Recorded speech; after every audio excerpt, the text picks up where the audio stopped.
¿Duelo de espantapájaros o pelea de fantasma? Yo creo que es boxeo de ciegos. Es básicamente ver a dos personas intentando encontrar el amor a base de garrotazo. Parece una coreografía de una pelea de borracho, pero con más estilo y menos puntería. Este deporte es como intentar cazar moscas con un fideo gigante.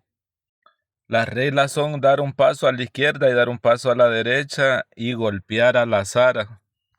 Si el azar fuera un deporte olímpico, estos muchachos ya tuvieran una medalla de oro, el de rojo, creo.